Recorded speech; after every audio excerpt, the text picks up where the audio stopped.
Hello, everyone, and thank you for joining us today for our live webinar, Get More Out of LinkedIn Marketing with Tips from Our Team, brought to you by LinkedIn Marketing Solutions. I'm excited to introduce our speaker today, LinkedIn's own Director of Marketing, Keith Ritchie. Before we get started, I do have a couple of housekeeping items to cover. You're all muted by default, so if you have any questions you'd like to ask Keith, please enter them into the Q&A box on the right of your screen. And we'd also like to let you know we'll, of course, be sharing the slides and the recording from today's session with you via email as a follow-up within the next few days. Finally, please take time at the end of our webinar to fill out our survey. Your feedback is very valuable to us, and we want to make sure that you continue to have positive webinar experiences with us. And now I'm pleased to hand it over to Keith to get us started. Thanks, everyone, and great to be with you today. I'm the Director for Global Marketing for LinkedIn Marketing Solutions, and I run a team that focuses on demand generation, content marketing, and events.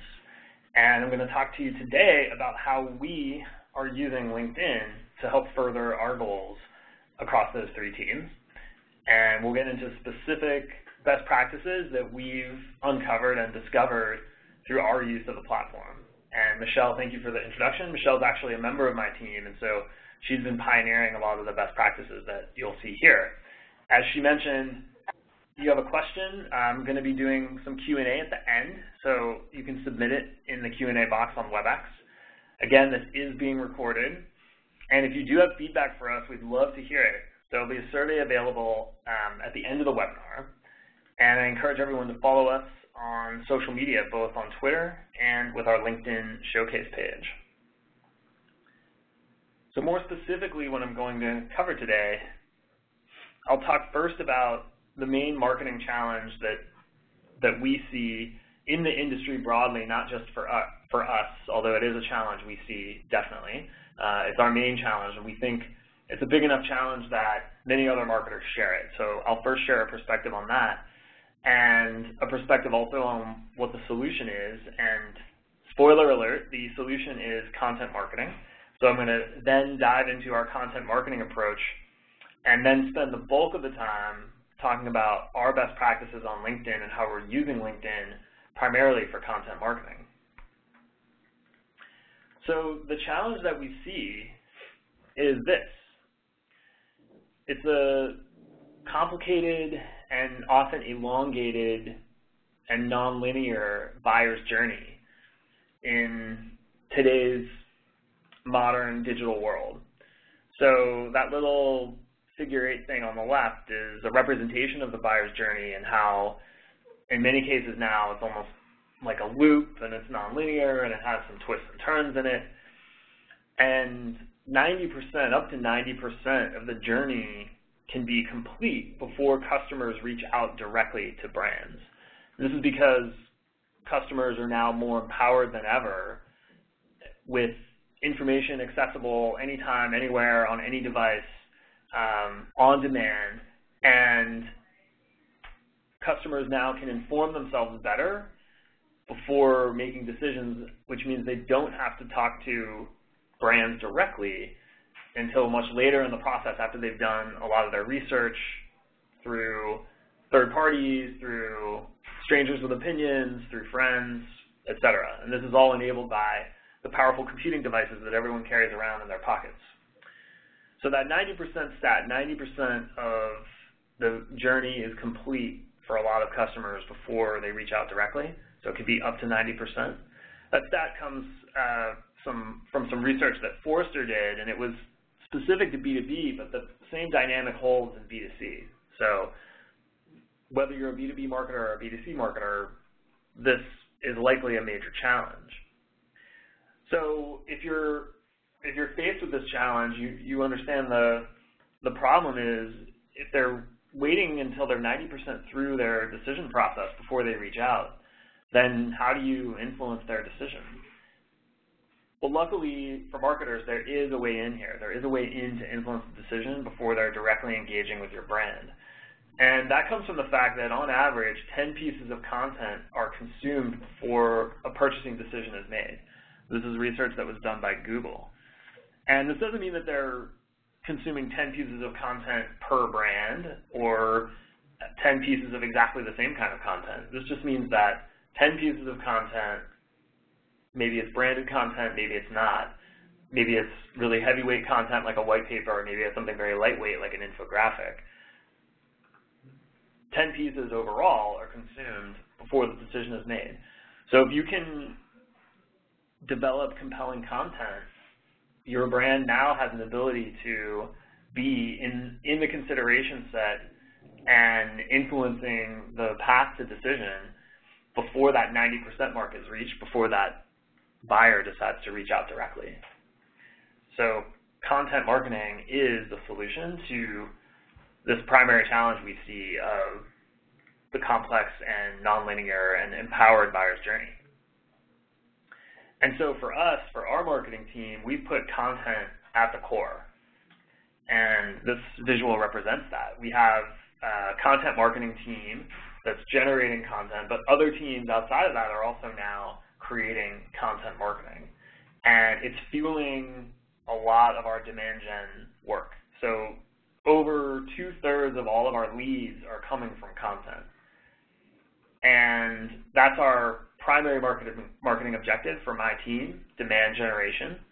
And obviously with that 2/3 of leads coming from content, content is really central to our ability to drive leads.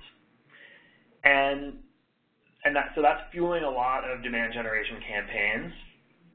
And it's also fueling a lot of awareness campaigns and campaigns that are not as low in the funnel as a demand gen campaign, but further up the funnel, top of funnel campaigns around awareness, around changing perception and building our brand. And then content also connects in with our social and online activity. So distribution of content through those channels is really essential. And having an authentic voice in those channels is reliant on having good content.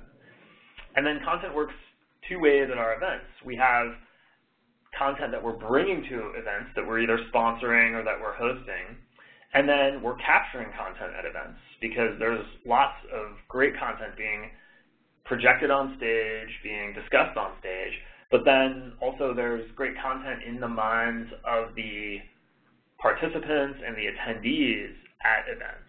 And so we do a lot of people on the street interviews and ways of capturing the content that and the knowledge that exists inside the heads of the people who are attending the events. So this is just a snapshot overview of our content ecosystem and how vital it is to powering all our other marketing objectives. And the other noteworthy aspect of our content approach is that we're not aiming for more content, but for more relevant content. So there's a famous logic puzzle, or I don't know exactly what you call it, but it's been said that if you provide an infinite number of monkeys, an infinite number of years typing away on a typewriter, eventually one of them will write Shakespeare's Macbeth. So that's really just like a probability argument. Eventually one of them, given an infinite number of years and an infinite number of monkeys, one of them would write Shakespeare's Macbeth onto a typewriter. And so that would be like the more content approach, and that's obviously a really long way around to getting really good content. And so for us, we really sharpen our pencils and think about what does our customer, what do marketers need to know, and what's keeping them up at night, and then we develop content around that. So our goal is really more relevant content, not just more content. And I think that's really encouraging if you're, when we started, we only had really 2 content marketers. So if you have a small team, you don't need a whole army and a whole content factory. You can do it well by focusing on relevancy and not on volume. And in addition to more relevant content, we've also been focusing on more visual content. And that's because of this alarming stat that I recently realized that confirmed this approach. That is, the stat that's alarming is the average goldfish has an attention span of 8 minutes, and the average human has an attention span of 7 minutes. Or sorry, I said minutes, but I meant seconds. So the average goldfish has an attention span of 8 seconds. The average human has an attention span of 7 seconds. So our attention span is now somehow shorter than that of a goldfish. And for that reason, visual content is essential, because if you can connect with your audience quickly in a compelling way and convey an idea as succinctly as possible, then you have a much better chance of retaining their attention. The visual medium is a great way to do that. And so we're not doing it just because we like cats and bacon, just like everyone else, but we're doing it because that's how content is more effective these days. And this is an example of more relevant content that's also more visual. And what we're calling this type of content is big rock content.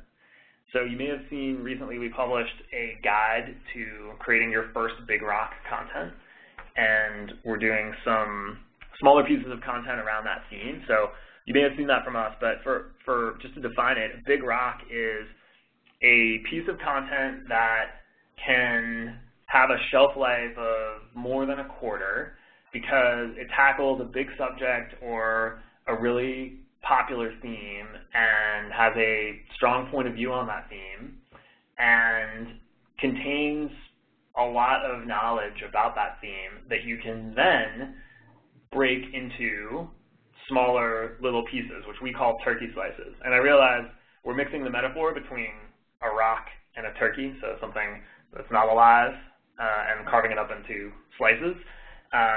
So that's a mixed metaphor, but we like it, for better or for worse. And so here's an example of how we've taken that big rock of the Sophisticated Marketer's Guide to LinkedIn, which was a major topic we knew our audience, marketers like yourselves, was really interested in, because marketing on LinkedIn was getting tons of Google search traffic, but we had not, this was going back 2 years, we had not published a guide to marketing on LinkedIn. Other brands were contributing their voice to that discussion and creating their own guides, and we thought, who better to publish the guide than the people who actually use LinkedIn the most for marketing and who are actually working on those products.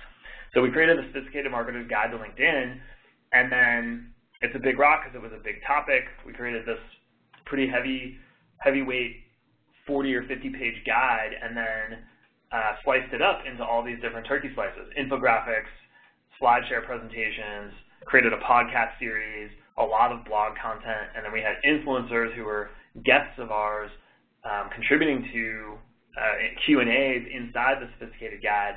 They had their own blog posts, and we did a series of webinars around it as well. So this is a big part of what makes a big rock, the fact that you can break it apart into smaller pieces and extend the lifespan of that big rock. So the other advantage of having a big rock is that you can put it behind a gate or a form and collect leads from it, and then use all these turkey slices to drive interest to that big gated piece. So you leave the turkey slices ungated, and then those are going to drive traffic to that gated piece. Then it goes into our lead flow, where we're identifying if a lead is qualified, if it's an MQL. If it's not, we'll put it into a nurture stream. If it is, we'll pass it into sales. And so this is how content is really at the center of how we're driving leads for the business.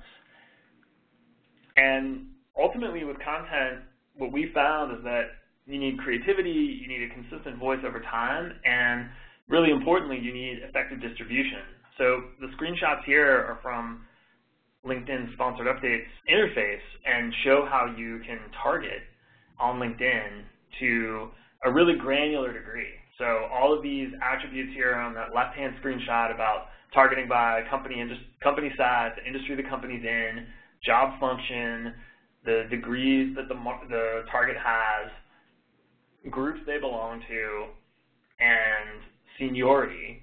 So these are all facets that aren't really available in one place elsewhere. And LinkedIn has really great data on over 380 million professionals worldwide. So that's 380 million. And we're fortunate from the standpoint of our marketing that we can leverage this tool in-house to further our marketing goals. And that's what I want to spend the rest of the presentation talking about.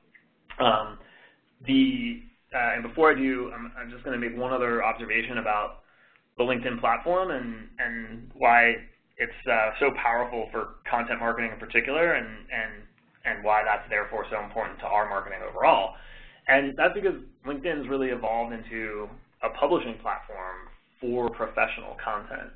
And there are more companies than ever, over 3 million who have company pages on LinkedIn, and they're publishing content to LinkedIn through their company page. We have over 1.5 million actual publishing companies like the New York Times and the Wall Street Journal and Business Week that are enabling their readers to share content into LinkedIn with the InShare button. We have 500 business luminaries like Richard Branson who are influencers on LinkedIn, and they're publishing long-form content. A lot of it's original and unique to LinkedIn. And all of this content is flowing through the feed of all of our members. So if you looked at LinkedIn 5 years ago versus today, it looks a lot different because all this content is in the feed, and it's where professionals are going to get their professional content. The other relatively new development is that now we've enabled all of our members to publish their own content as well. And so we've created the ability for any member, and that includes me. I've done 3 or 4 of these posts where you can actually write a long-form post on LinkedIn and publish it, and then you start to get lots of comments and likes from people in your network, and then people in their network who see, through the virality, who see that content. And so we now have 10,000 posts per day being published by the members on LinkedIn. So if you haven't tried it yet, I definitely invite you guys to give that a whirl, and let me know how it goes. So, like I said, I want to spend the rest of this session talking about how we're using LinkedIn and what best practices we've discovered and that we've seen successful for our marketing using our platform. And it starts with LinkedIn's full funnel marketing solutions, which this chart here illustrates. And the top of the funnel, we've simplified to just reach. You're trying to reach the right people. And then you want to nurture them. That's that lower part of the funnel. Nurture them with relevant content until you're able to acquire them. And so our solutions are arrayed here on the right-hand side, and they cascade through different levels of the funnel, starting with display, both on-site display and network display, which is off of the LinkedIn platform on brand-safe third parties, and continuing further down the funnel to sponsored updates, which can be good for reach and branding objectives, but also for nurturing lead gen objectives. Sponsored InMail, which is really starting to get into the sweet spot for nurturing, and then Lead Accelerator, which is our bottom funnel solution. I'm going to talk more about each of these products and how we're using them in the next several slides. And just before I do that, I also want to point out on the left-hand side of this funnel, we have full funnel analytics and reporting. And so that's been a really powerful tool for us as well, because we're always trying to learn and use sort of a lean startup approach to validating hypotheses that we have and seeing how things actually perform with real data, and then using the data to guide our next move. So we're not driving on intuition, although sometimes we do use our marketing intuition in order to develop the hypotheses, but wherever we can, we're testing and looking at actual data, and the LinkedIn platform enables us to do that as well. And so all of this, of course, is so that we can acquire more customers, and that's what you see at the bottom of the funnel. And I'll share some of the results that we've seen at the end of this session.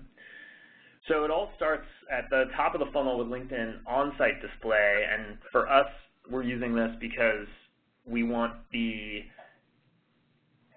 targeting that LinkedIn offers, which I was mentioning a couple slides ago, and we want the professional context of how people are engaging with LinkedIn when our members are on the platform. They're thinking about their jobs and what they need to do their jobs better, and that's a great context for B2B marketers like ourselves and even high consideration B2C marketers to engage with the LinkedIn members. And we, on LinkedIn, with our on-site display, have a few different formats, and that's what I'm going to show you here on this next slide. So these are all 300 by 250s, but we have a few other types, and so we're using all of those and optimizing to what works. And we have two primary objectives when we're using on-site display. The first is brand awareness, and that's what I'm going to talk about here. So these are all awareness campaigns where we're looking to reach quality new audiences who haven't engaged with us before, and we're looking to reach audiences who have engaged with us but don't necessarily know the latest. And what we want to do is drive them to our site so that they can learn more. And to do this, we're distributing top funnel content and top funnel campaigns. And so a lot of what you see here links to content, but some of these are pure campaigns that are just driving to our site. So we have a case study about the low cost per lead that one marketer in particular was able to drive, and that's emblematic of the kinds of results that people see from using sponsored updates. Then on the upper right, there's a overall brand ad about our new full funnel solutions and the fact that you can guide the buyer's journey like a rock star, and that leads to our site. And then these bottom two, you recognize the Sophisticated Marketer's Guide there on the left. We did an offshoot of that, which was a guide specifically around thought leadership, and that's on the right. And so both of those link to content that really drives awareness for our overall platform and how it can help marketers achieve either general goals or specific goals like thought leadership. Then the other objective we have is, with using on-site display, is share of voice. And so here's an example where we built up a campaign where we married sponsored updates with on-site display in order to increase share of voice and drive more leads. And so we're not just using these products and these solutions for LinkedIn marketing in isolation. We're using them in combination in order to achieve a bigger result.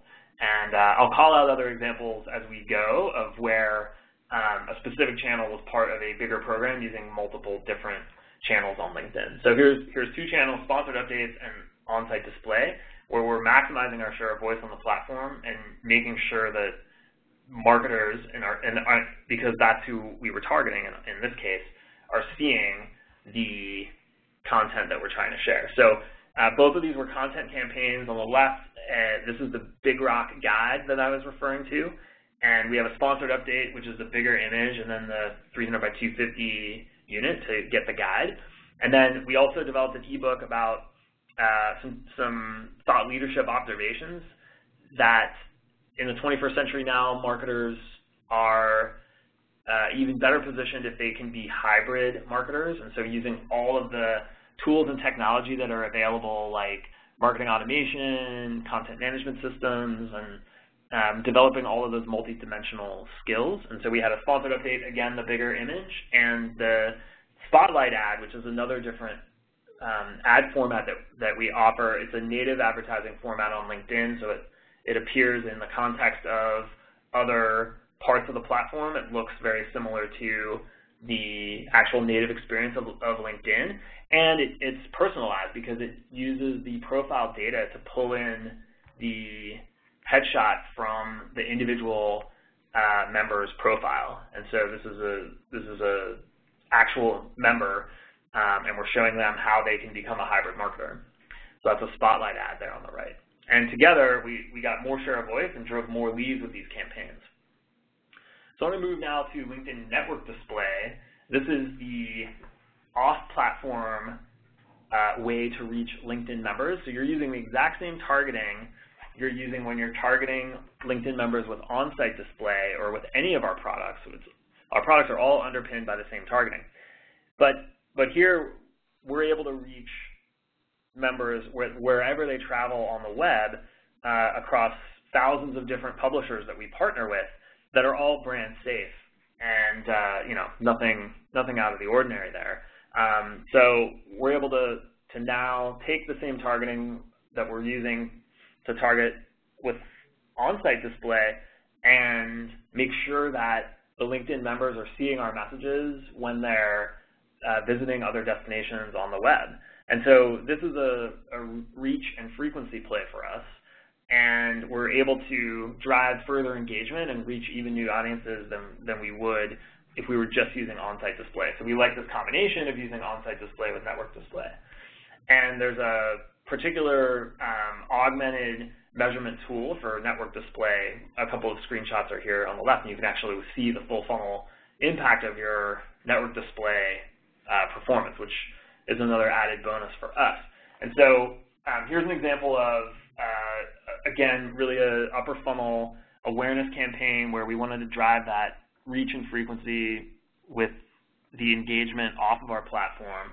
And we used all the IAB standard units in order to maximize performance. So we could see which units were performing well and which weren't, and so we could optimize to just those units that were performing well.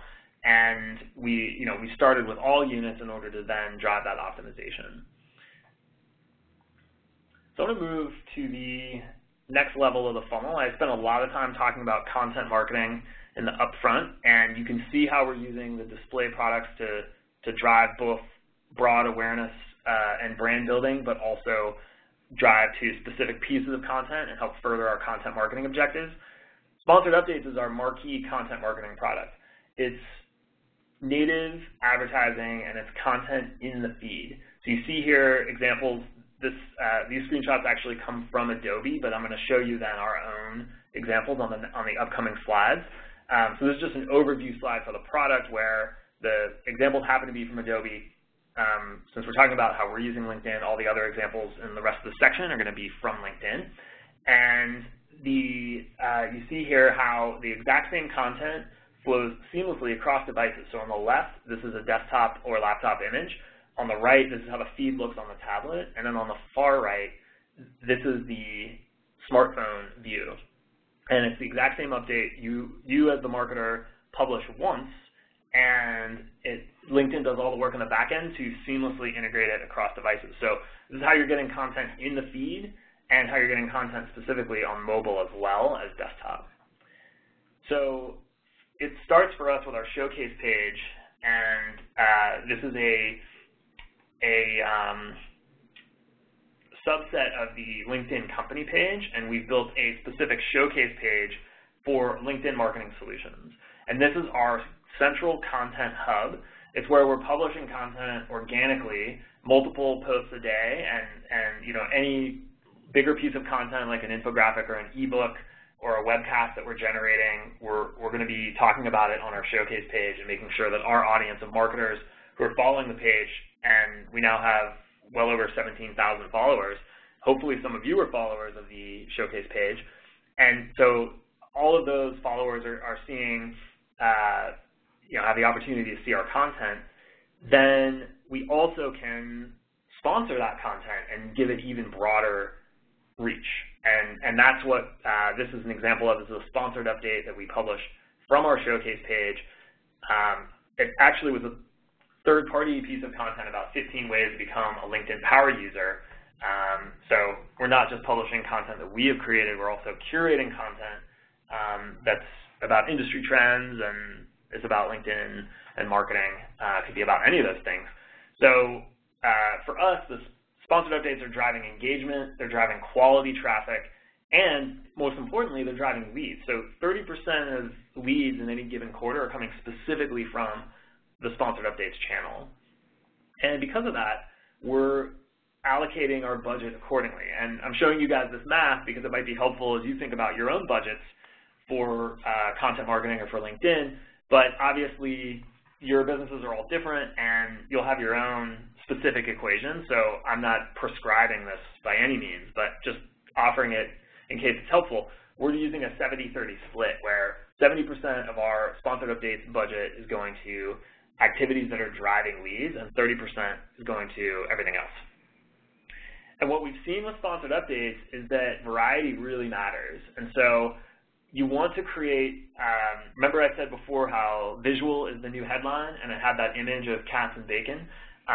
So it's really important to have visual content. So wherever we can, we try and make sure that our updates that we're publishing to our showcase page and sponsoring have a visual component. And we've seen that it's really important to make sure you mix it up and have a few different images for each campaign that you're running. And so we had a campaign to launch our latest product, Lead Accelerator, at the beginning of this year. And as part of that launch campaign, we picked 5 quotes that we drew from case studies about that product and 5 stats that were relevant to the launch of that product. And we rotated those in order to keep the creative fresh and avoid creative fatigue. And it didn't mean that we had to go out and do a custom shoot and generate all this custom imagery. It just meant that we had to be really creative about how we mixed things up. And it wasn't like creating the campaign 10 times over. It was just creating these little flavors and little differences to keep it fresh. So it's not that hard, in other words. And Sponsored Updates has another really interesting element to it, and that's direct sponsored content, where you're able to publish with direct sponsored content directly to the target audience that you're seeking without publishing on your own company page. And so a lot of times you want to publish in both places because you want your company page followers to see your content, you want to expand your reach beyond your company page followers by sponsoring the content, and you want both. But direct sponsored content enables you to do things that would be hard to do if you were publishing every post to your company page. So you can personalize your message, and let's say you have 5 different segments. You can create a personalized message for each of those 5 segments, and then only people in those segments are going to see what your personalized message says. And that way you don't end up having all 5 posting to your company page, which would be a little bit annoying for your followers. You're able to test, A/B test, and optimize before you target more broadly. And this ultimately gives you control over who sees what. So direct sponsored content for us has been a great way to do some A/B testing, and I'm going to show you some examples of that. And here's an example where we were launching Lead Accelerator, and we had a campaign around that, and we wanted to test remember I said visual is the new headline, and so we knew the visual component of the update was really important. We wanted to test what was more optimal, a picture of a marketer, because we'd seen anecdotally that, we'd read anecdotally that images with people get more clicks than images that don't have people in it. But since we were launching a specific product, we weren't sure if that dynamic would hold. So we tested a photo of a marketer on the left and tested it against a photo of the funnel, because Lead Accelerator is a lower funnel solution, so the funnel was an important icon for our launch, and we wanted to see which one won. So I'll wait for a couple seconds and see if we get any votes on the chat in WebEx, if you guys have guesses for which one, the image of the marketer or the image of the funnel. So this was an A/B test that we ran. Okay. So we've got some guesses for the funnel, a couple guesses for the marketer. Most people are guessing funnel, and they're right. The funnel won. So here we use direct sponsored content of a sponsored update in order to A/B test an image, and then we optimize to the image that won, the funnel won in this case. So the next example here is a CTA test where we tested different combinations or different CTAs and did a multi-series test in order to find the optimal one. So we had Get Started, and we first tested it against Discover. Well, Get Started won. We had Get Started, and we tested against Learn More, and Get Started won. And Get Started finally tested against Introducing, and Get Started won. So Get Started was the incumbent after the first test, and the incumbent never lost. So that was one where we might have been able to stop after the first test, but we wanted to keep going and validate that, we couldn't come up with something that was better as a call to action than Get Started. And so I'm highlighting this test because calls to action are really important in your marketing and in your sponsored updates in particular, because that's what's going to get people to take the action that you're looking for them to take. And so testing your calls to action can be a great way to boost performance and optimize. In this case, we ended up finding the right call to action in the first test. That's not always going to be the case. So I'm going to share some best practices for sponsored updates before I move on to talk about sponsored InMail. So I've mentioned a few times now, visual is the new headline. Can't stress enough how important it is that your content and your sponsored updates have a visual component.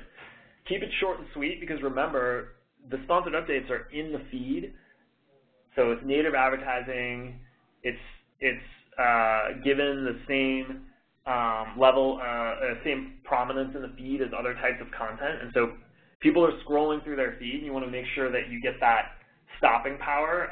And if you have a really long post, people are going to glaze over that. So make sure it's short and sweet. And then on that front, snackable stats work wonders because we all know as marketers we love stats. Your target audience probably loves stats as well. And the more snackable your content is, the shorter and sweeter it is. It also gives you an opportunity to make it visual. And then you saw how we switched things up and kept refreshing the creative, so we didn't end up with creative fatigue.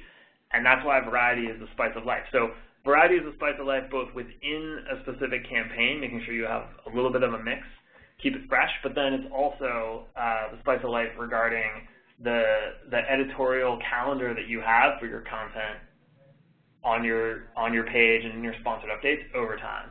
And so it doesn't mean that you need to be publishing something new every day.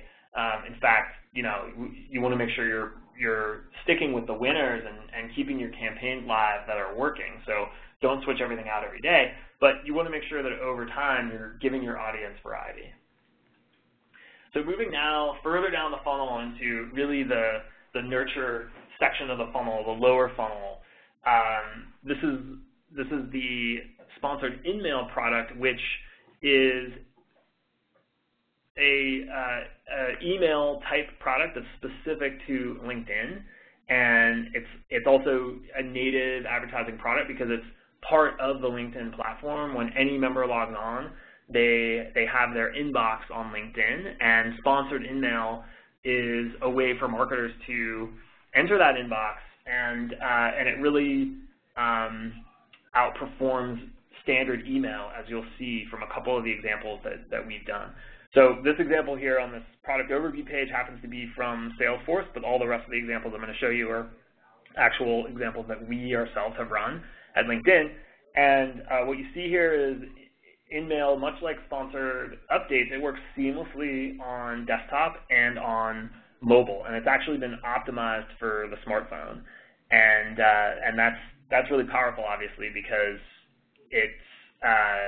that's where a lot of the engagement is coming. Actually, more than 50% now of LinkedIn visits are on a mobile device.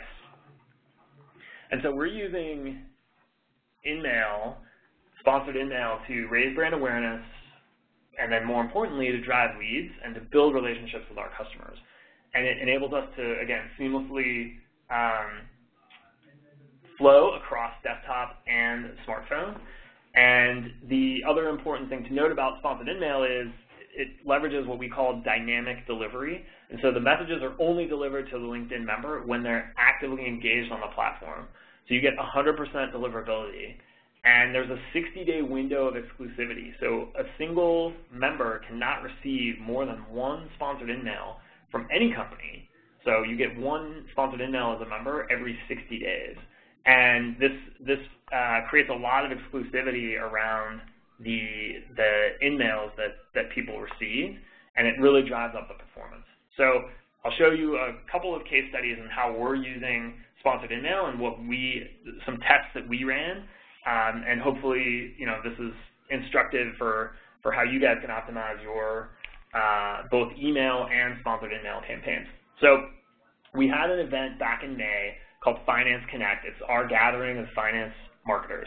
And we wanted to stream the event for people who couldn't attend the in-person event. Email was our primary channel for promoting the streaming and driving registration for streaming. But what we saw was that our email list was probably not large enough, and there may have been some list fatigue over the first half of the year because we did not see email performing as well as we'd anticipated for driving registrants of Finance Connect, the live stream.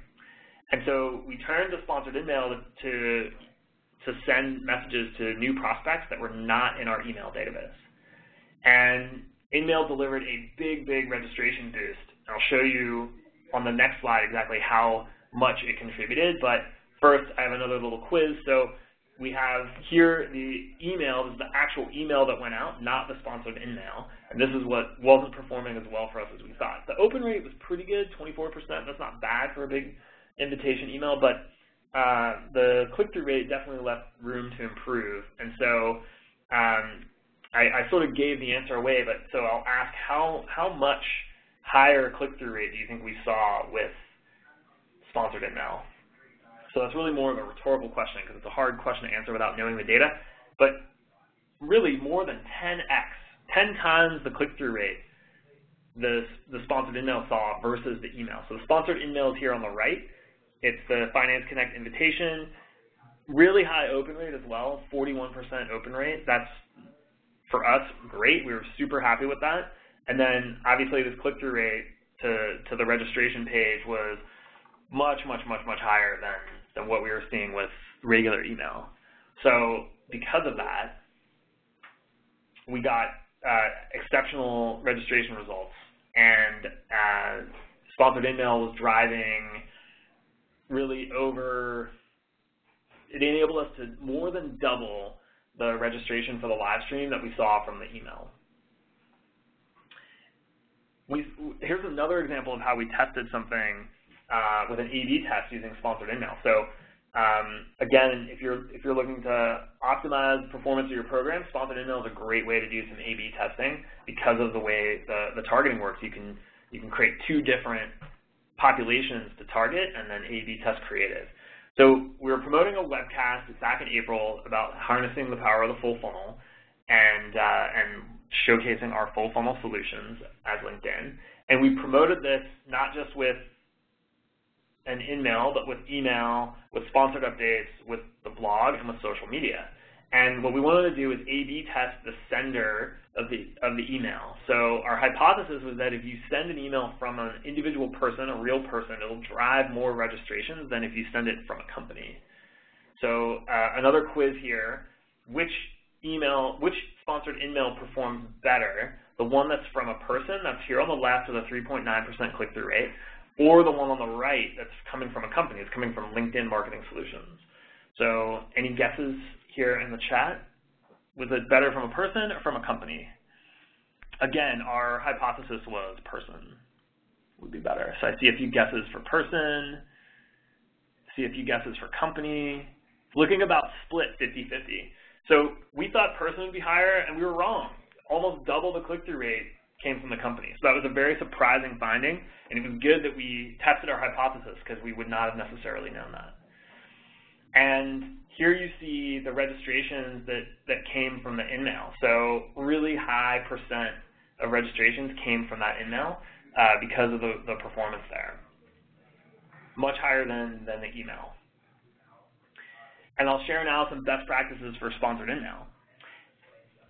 So just like all of our products, we're able to use the targeting to make sure we're hitting the right member with the right message at the right time. And that's really where it starts for us, and InMail is no exception. InMail has, just like any other message, has a preview for the LinkedIn members inbox. And so it's important to craft that preview in a compelling way, because if you don't, you're going to reduce the probability that people will open the message.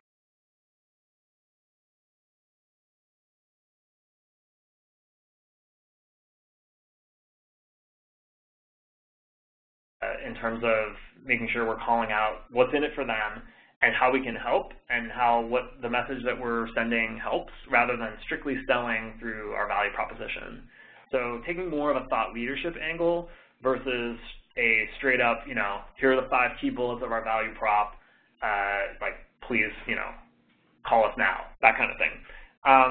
And then making sure, since a lot, as I mentioned, over 50% of the visits to LinkedIn are coming from a mobile device, and because sponsored InMail is optimized for mobile, make sure that your content, wherever you're sending people from your InMail, is also optimized for mobile.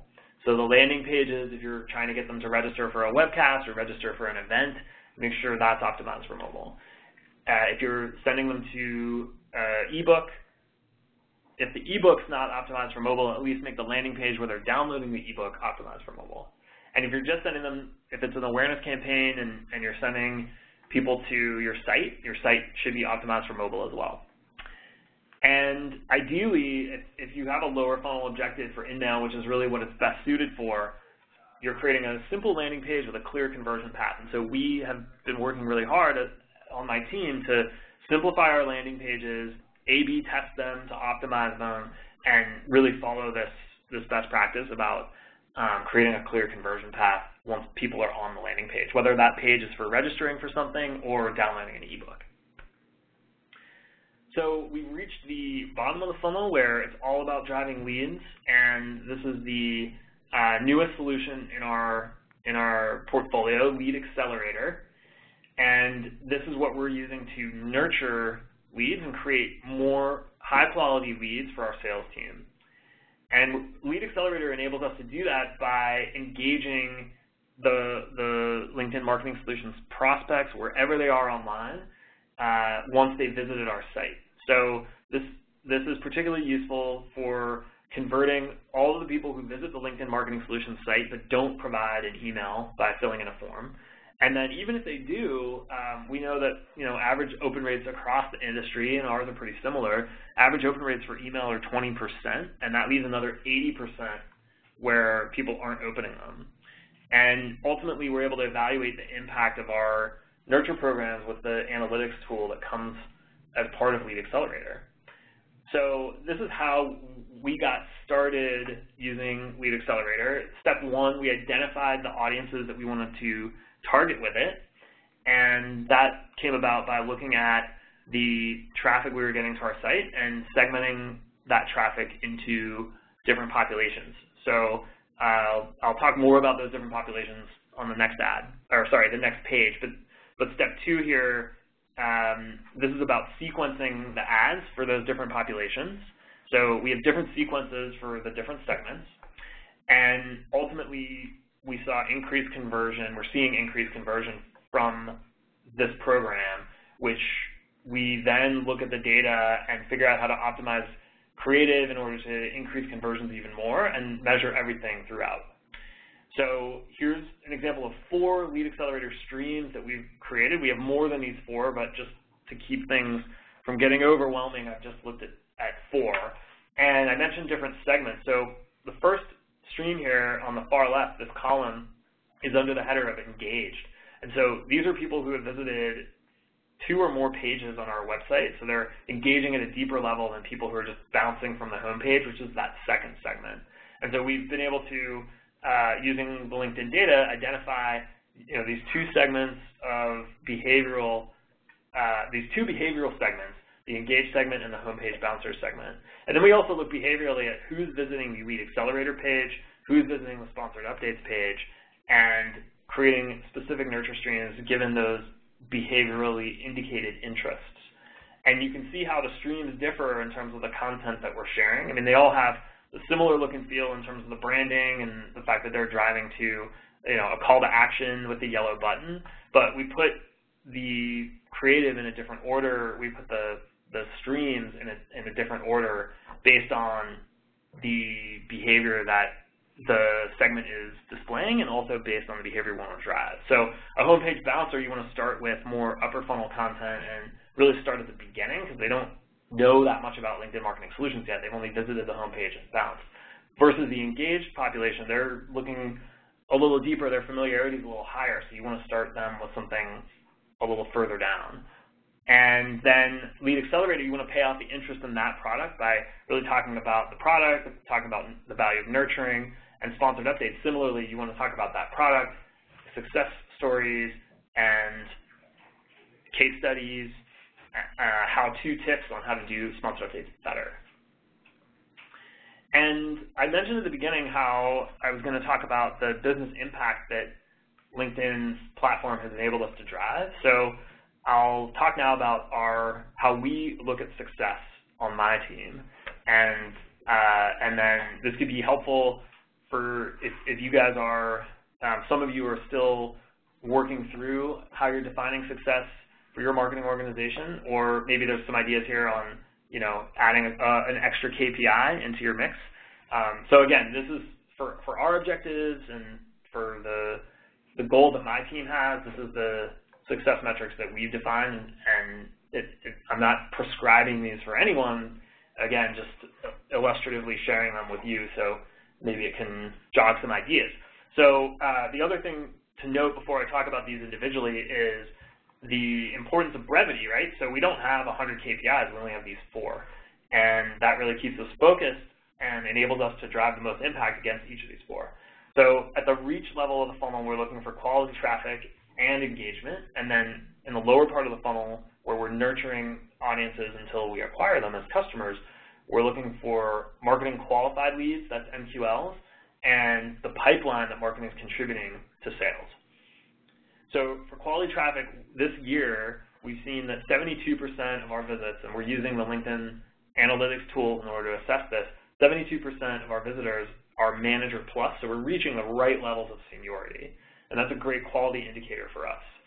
For engagement, we see that 24 times as many blog visitors came this year versus a year ago. So we're really driving engagement with our blog, and that's not the only engagement metric we're looking at, obviously, but that's one of the main ones, since that's a key content channel for us. Then for MQLs, we see that 68% of MQLs are coming from content, and I talked a lot about content marketing at the beginning and shared a lot of how our platform is LinkedIn is a content platform overall, and LinkedIn Marketing Solutions has these powerful content marketing tools. And so because of the nature of our platform, we're able to do a lot with content marketing and drive a lot of results through content marketing. And then ultimately, this all rolls up into the new business that we're generating, sourcing from marketing and delivering for the sales team. So we see that 35% of the new business that came in over the course of the year so far was sourced by marketing, and that's above our benchmark that we set at the beginning of the year based on historicals and industry best practices that we wanted to source for our business 28% through marketing. And so we have, sorry, back up one slide. We have a fairly large enterprise business, which is why that number isn't, say, 100%. So many of you could be marketing at a company in the B2B space where it's the target is more small and medium-sized businesses, in which case you're going to see a larger percentage contribution from marketing.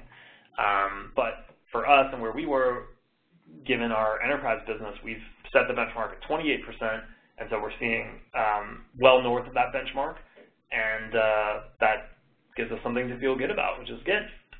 So I've got a few minutes left here. I'll take some questions, and then we'll wrap up right on the hour. So I'm just going to look here and see questions that have been sent through. So there was a recent question about a minimum. Is there a minimum for how many InMail sends you need to buy? And so there's no minimum in terms of the number of sends, but there's a minimum threshold for the deal size, and that's the InMails that you buy through our field team, and the purchase order, the insertion order that you sign. So we typically have a deal size minimum of around, in the U.S., $25,000 per quarter. So that's a good ballpark benchmark for a minimum for InMails.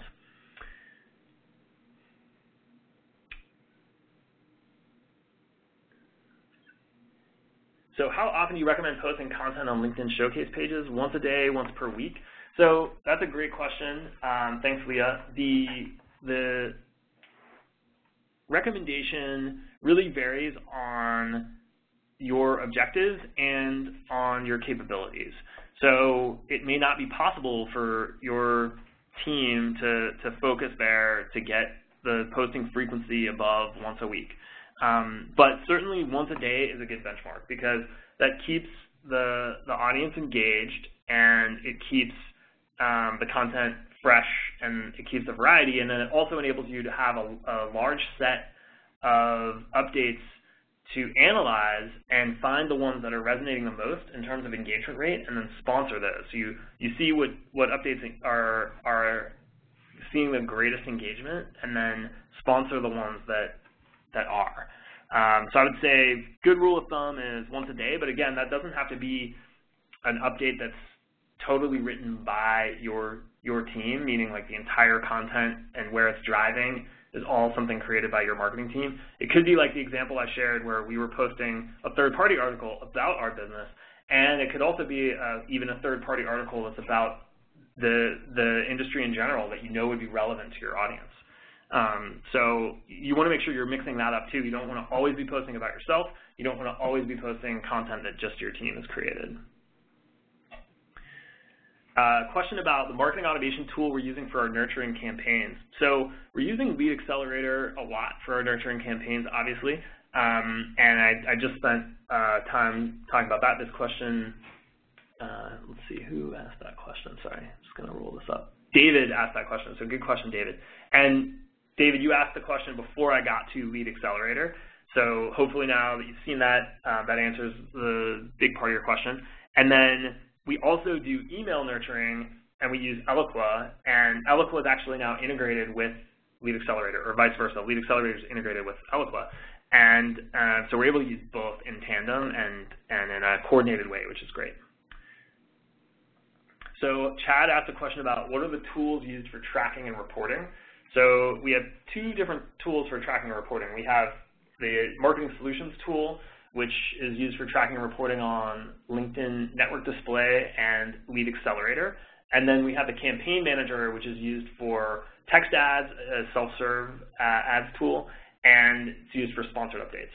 So depending on the products you're using, you'll use one of those two different tools. And so we use both pretty regularly because we're obviously using all of those products.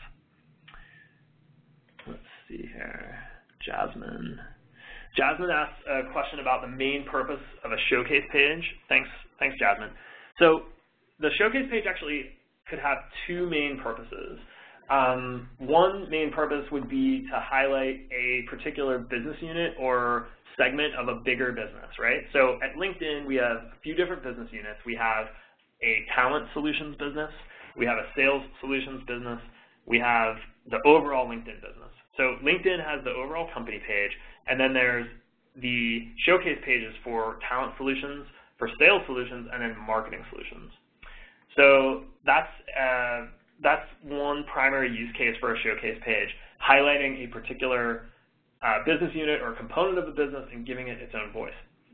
The other use case would be if you had a campaign that you wanted to put a separate spotlight on. And I'll give you another example from LinkedIn. So at LinkedIn, we're building over the long term something aligned to our overall vision of increasing economic opportunity for all workers in the world. That's our overall vision. And we're building something called the economic graph, which is, if you're familiar with the social graph, that's what Facebook was famous for building. So essentially a digital map of how people are connected together socially. LinkedIn is a professional graph because it's the same concept as the social graph, except for how professionals are connected together.